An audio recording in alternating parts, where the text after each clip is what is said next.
Hello, welcome or welcome back to Heretic Owl Tarot. My name is Liz and I will be guiding you on this journey. We have a couple decks and as always, we're going to ask for consent from the deck that we're going to use for these readings because, we want to be sure that the deck even has a message, that it has the energy to give us a message. So I basically just shuffle until a yes or a no card comes out. And this is a deck that I was looking for. And it was like way in the back of this one shelf that I have all of my decks on that I've been kind of transferring to this other shelf. Anyway, in the process of finding it, a couple other decks went flying. So that was fun. I'm like, I know I'm not going through all of this just for you to say no to me. So, which it has the freedom to do. So, anyway, I was like, what am I talking about?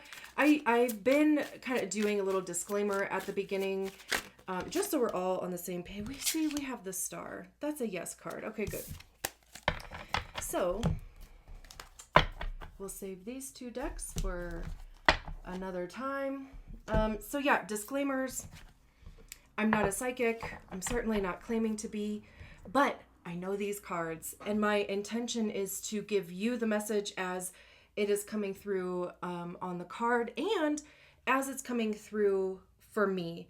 I always set the intention for the message to come through me, not from me.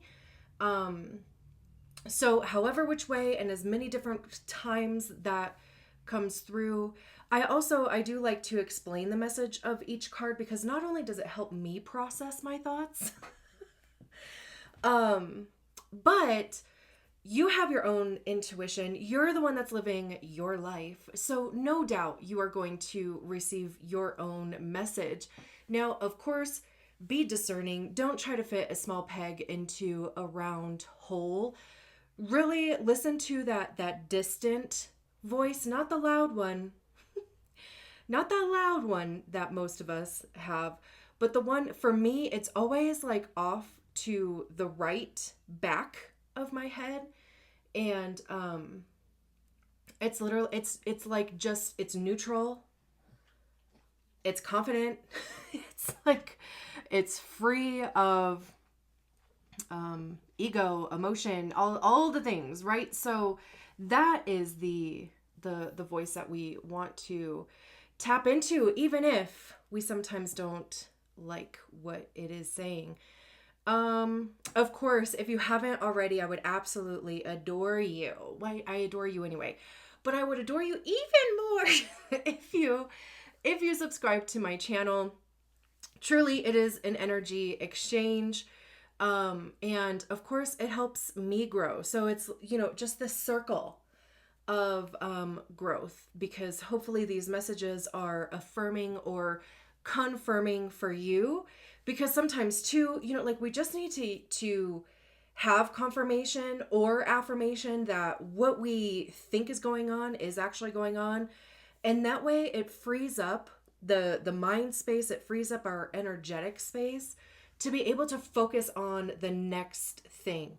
And truly, I do think that at least the messages that I give are more so along those lines, so that you can be like, oh, okay, that is actually happening. So what's next, right? Like, what do I want to do with this? What can I now focus my time, my energy, my everything on, instead of like staying in this this loop of, is this happening or no? And with all that being said, I know I also didn't get around to the human design profile readings last time around. Life, we roll with it. So hopefully I'll be able to get around to those this time, because I'm sure those were missed. And okay, let's get into the reading. Great. So this is a reading for Scorpio. Wherever Scorpio is in your chart, Well, let's see what the message is.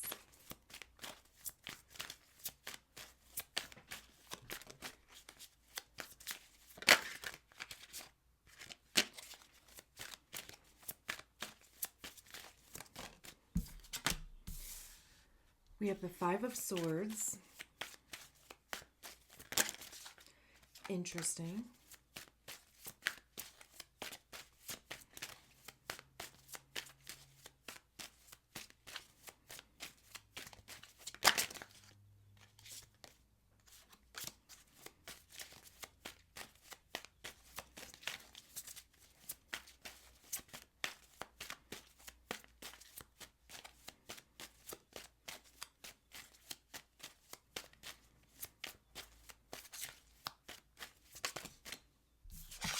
The Fool card. Okay, one more.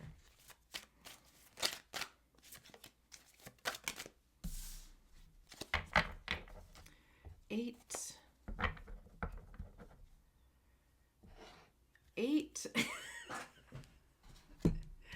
I think this is the Eight of Cups.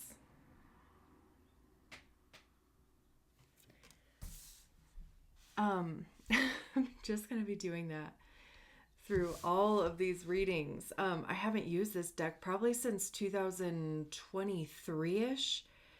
So I need to get reacquainted with it. The Seven of Swords at the bottom of the deck. Nine of Wands. Nine of Pentacles. Okay. It's kind of interesting that we have these two cards here, which just so happen to be cards of our mental space, our thoughts, how we're thinking them, beliefs, mindset, truth, and honesty, because it's also swords.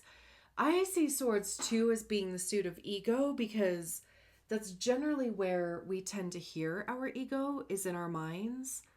And our ego is created by the stories that we attach to experiences, feelings.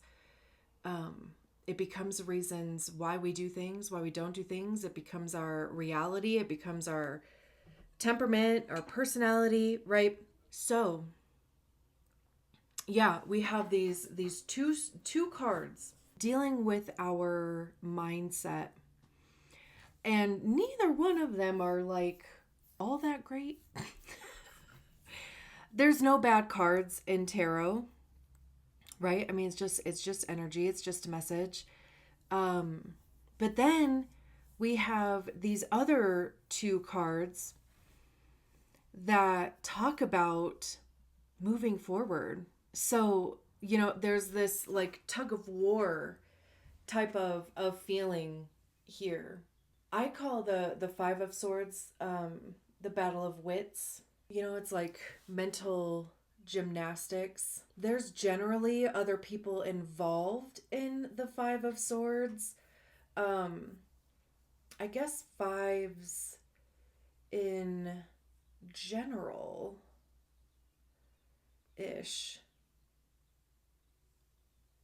Right? I mean, I guess because they are transitionary cards. So they do usually talk about conflict, competition. Change is not all that easy either, and it's not even necessarily change. It's the transitionary periods are usually what are uncomfortable. But anyway, so yeah, the Five of Swords is that win at all cost, competitive type of vibe. It almost takes you out of your integrity, and it is very ego. Not wanting to submit, not wanting to be defeated, not even to not even wanting to feel that. But that feeling has an association with a story that you have in your mind too. When I was looking at this card while I was shuffling, it just really was sticking out to me how green it is. like there's just an overall green hue to it. Like the snake that's wrapped around it is green. The hilt or whatever you call that on these swords is green. Just the overall, again, like the hue on the card is green. That does look green, right? Like, have you seen that girl on TikTok who she was trying to sell like a chair or something and she kept calling it blue and it's like clearly gray. So she's like going through this crisis of like kind of finding out that she's there's a specific kind of color blindness where grays appear blue. And I'm pretty sure she called a navy color gray, like in her rug or something. I don't know. But yeah, I'm like, that is green, right? And even like all this water back here. So again, with the cups, over here too, there's this tug of war thing happening between your feelings and your mind, or even green is heart chakra too. So it could even just be something intuitive, something that you desire or have a passion for. And what is also interesting here too, of course, we have this snake that's somehow found its way on these swords as well.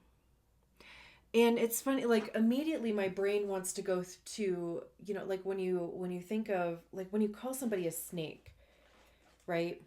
Ew, I'm a snake. But like when you call somebody a snake, right? Like you're usually calling them, uh,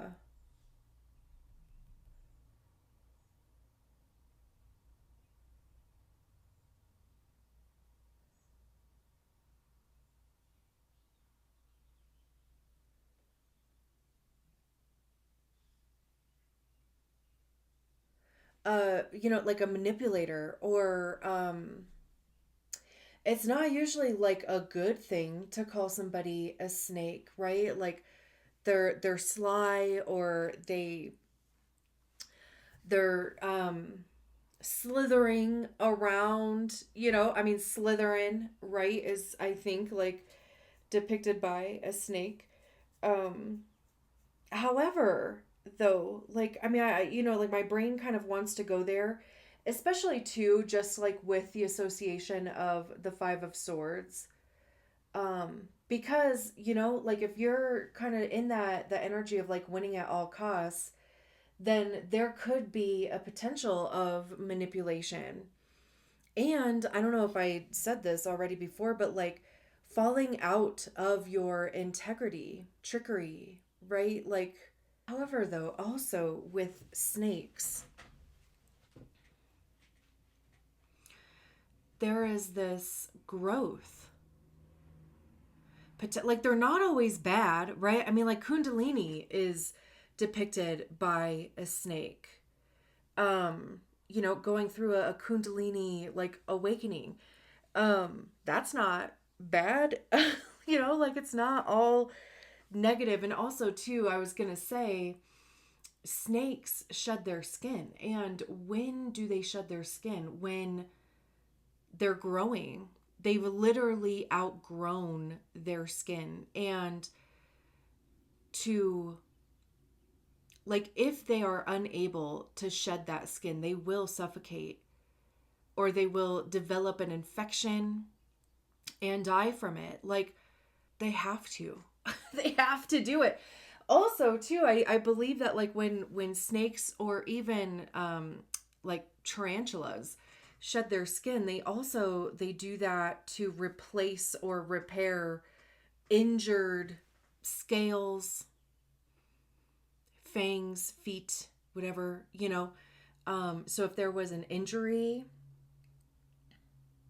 most times after their next shed, they'll be able to heal that or replace whatever it is. And I also was getting this feeling that this snake is a thing that's like holding all of those swords together.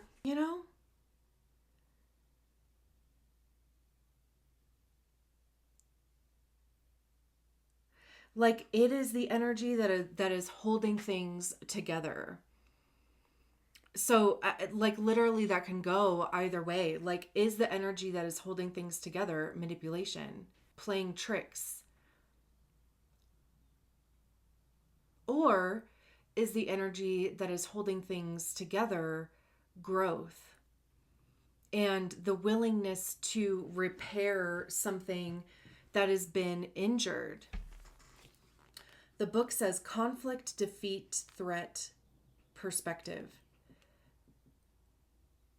A hissing adder drapes across 5 unattainable montades. Like what is this word?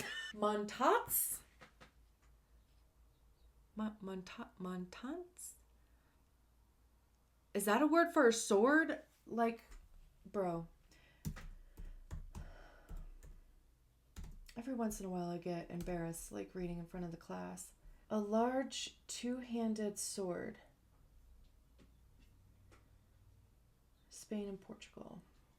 Okay. Can we just call it a sword?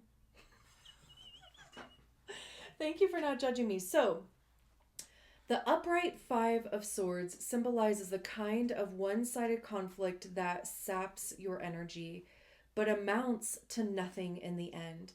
In order to reach the nearest sword, one would likely sustain any number of painful bites.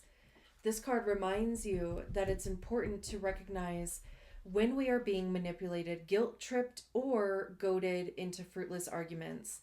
In these situations, it is often better to shift perspective or to simply walk away.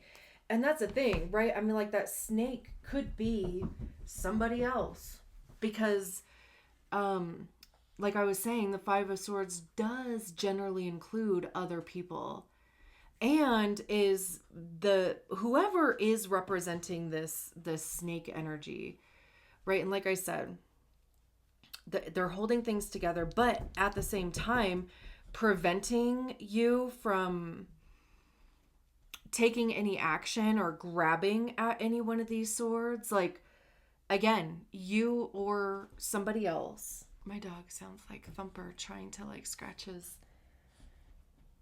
reach an itch on his stomach. Let me see.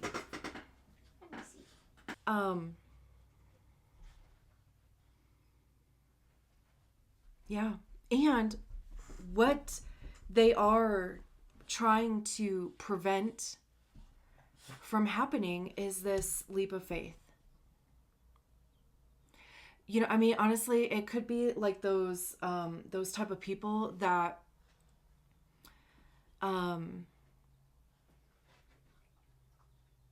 it's like envy or jealousy. Like they don't want to see you do better because they aren't doing better, right? Like, or they don't have the opportunity to do better or don't want to, like whatever the case may be, right?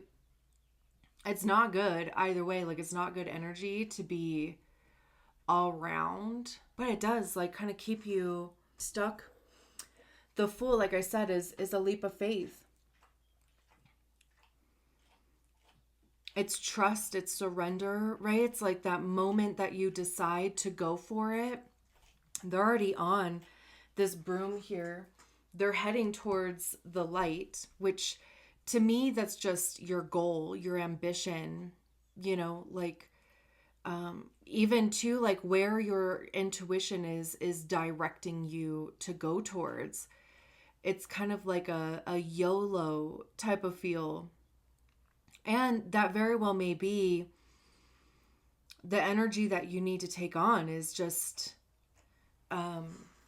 something to like break away from this 5 of Swords energy. It's like making the decision and then immediately following through on it. A girl rides her broomstick through the sky filled with birds, getting dangerously close to the sun. The Fool is shown at the beginning of her journey, symbolizing unlimited power, unlimited potential. Power came out though, so, you know. This card tells us that each day is an adventure. The Fool upright in a reading tells us that now is a time to be foolhardy and to set out on a new adventure without worrying too much about the consequences. It is easy to hum and haw about the dangers of living without ever actually going for what we want. This card tells you to trust and enjoy life, and that we will only grow through experience. And, this Five of Swords, going back to that really fast, that could just be you. Like, that could just be your ego. That could just be, again, right? Like, whatever beliefs or stories that you have attached to a new start, to going for something that you have an interest, a passion, a desire for. Even, again, like something intuitively that you feel called to do. But, like the Five of Swords, it could be the voice of a parent, a guardian, a sibling, a friend, whoever, right? That is like, I wouldn't do that. It could be like social media or anything else, literally, that is preventing you from taking this leap of faith, from going for it.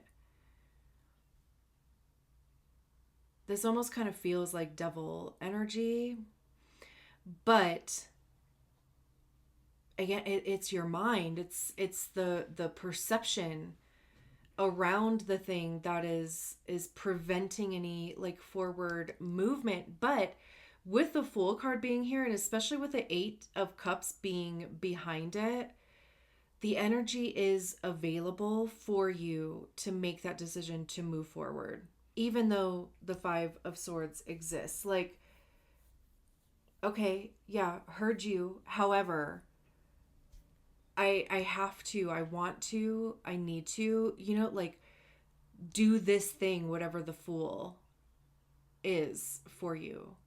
The Eight of Cups, again, like having to do with our emotions, how we feel about ourselves, about our lives, about the people in our lives, heart chakra. So, even going back again to this Five of Swords, which is interesting because I do keep going back to the Five of Swords. So I halfway wonder if that is also happening to you, and it just like kind of keeps you in this like this cycle of like going back.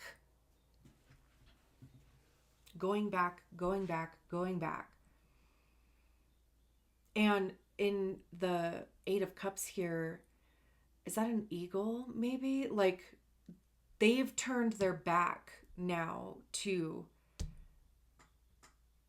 the Five of Swords.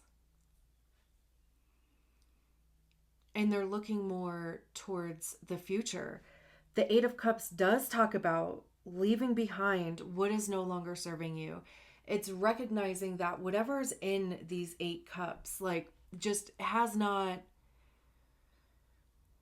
it's served its purpose, but it's no longer giving. And not only are they walking away from these, or flying away from, maybe there is some flying involved here because, she's on this broom, literally flying. This bird is like about to take off.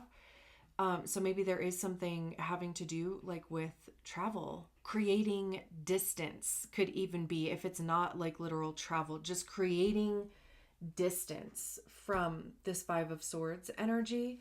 But not only are they leaving behind, like making the emotional decision to leave behind the Eight of Cups, they are moving towards the Nine of Cups, which is wish fulfillment, having your desires met, feeling purposeful. It's literally your dreams coming true. And that's possible because of this Fool card, because you took the leap of faith. You went for it. You were just kind of like, fuck it. Fuck it. I'm just going to do it. Meditation, reevaluation, lessons learned. A lone bird sits atop an isolated cliff. The Eight of Cups is a solitary card. You may be feeling disappointed in your efforts with a relationship or a project, It is time to pull away from others and clear your head. Carefully consider your endeavors. Meditation will help you decide whether to push forward or to move on. Remember, everything is a learning experience. That could even be the thing that is possibly keeping you in this Five of Swords energy, because maybe like if you have poured your energy into metaphorical cups, right? And if you haven't received back what you thought you would, by putting your energy in there in the first place,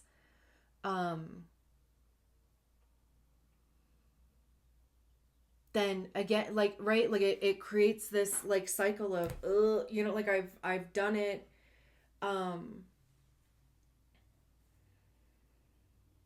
I just don't really want to be disappointed again. But I'm telling you, man,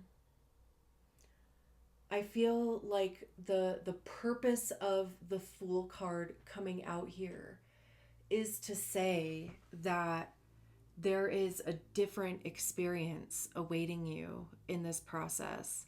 Not only that, like you have all this experience from these Eight of Cups. You have clarity around like how you feel about those 8 cups. And, those 8 cups could have been, at one point, they started as the Ace of Cups, where, like you were excited about something, your cup was overflowing, you felt great, right? And then, like, for whatever reason, maybe things like fizzled out or whatever happens, right? And you just kind of start collecting these cups. So it's interesting that it's even like coming through that way. But with the Fool card being here, I totally think the message there is to say that there is a different experience awaiting. You're not starting from scratch. You are starting from experience. So don't do the same shit, right? Like don't approach it the same way. Don't feel about it the same way. Don't put your energy into it the same way. Like really draw from your experience what worked, what felt good, what didn't feel good. Okay, so like start with the things that felt good. Even explore the things that didn't feel good. Like, why didn't they? Was it just wrong for you? Did it trigger something within you? Just like bring something up that you weren't quite expecting that just kind of threw you off a little bit. Like, is there something that you can explore and heal in that? Like every time we try, we get closer to the thing that we want, to the goal. We get more clarity around what that even is, because no doubt it changes throughout the process, as it should. It just evolves with you, right? And too, with the Seven of Swords being at the bottom of the deck, to me, that feels like fooling yourself, self-sabotage. It is a card of like trickery, thievery, manipulation. Again, there's this raccoon here that's carrying, let's see, is there actually 7? 1, 2, 3, 4. I think there is actually 7 swords. Sometimes it's like 5, sometimes it's because it would have been interesting if it would have been 5. But like they're kind of like sneaking out of this camp here, and the message behind the 7 of Swords is that you're literally handicapping your opponent. So it's manipulating the odds, right? They are going to be 7 swords down. You are going to be 7 swords up. But like I said, like this feels like fooling yourself. There's that book called The Big Leap that talks about getting past our own glass ceiling and how,